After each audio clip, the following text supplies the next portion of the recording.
isku soo habartii federaalka hadaatahay habarta maalin walba uu iska dhalaysaa ilmaha ma taqaanaa aabaha lahayn ma adiga horta anaga mana taqaan isku ka sheegnaa anagu waxaan hooyadii federaalka mana taqaanaa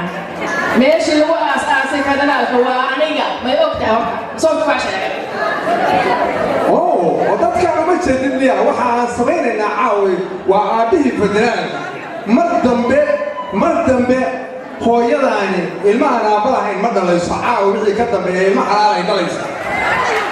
aniga xuduudayda horta ma taqaanaa soo ku sheegay qurac dheer baa xuduudayda hooyo aniga hayna dhalan mayso aabuhuna waa fas xukujir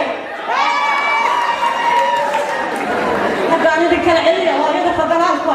ma wiilan aabana ee maduriga wadanaysa oo idaacad kasta ka sheegaysa oo meel walba ka sheegaysa leedahay midii laga soo gaaray waa anigoo dhashay wiilka abiisku ku yiri ninkan malaha aabu ku wada dambana aabalaanta cimaayaan iska yar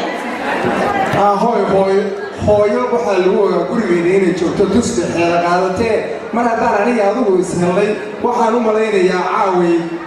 waxaan u malaynayaa wixii hadda ka dambeeya inaadan hooyo keligeedoo meel socota aadan noqonaynin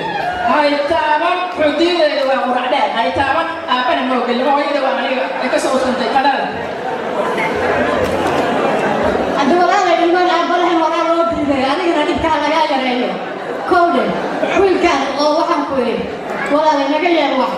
ilmaan aabalahan wadanin oo habeen walba idaacada ka hadlin oo maalin walba sirha ka hadlin oo hadda meel ha istaagin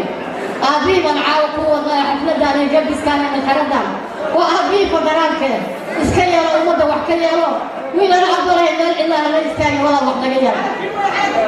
caasho aniga aqaana way iska yeeli doontaa caasho war maxaa tiraahday talow halkaa fadhiyo maxaa tiraahday ma qurac dheer baa xuduudda mase waa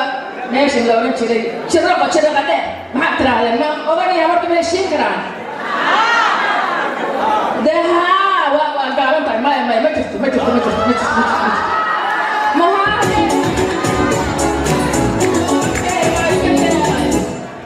aad baad u mahadsan tahay caawi wixii ka dambeeya waxaad ogaanaysaan in aan hooyo iyo aabba nahay oo federaalku uusan ahayn hooyo keliya inuusan ahayn aniga iyadu waa taasi caawi waa halkaasaan ku heshiinay aad iyo aad baad u mahadsantihiin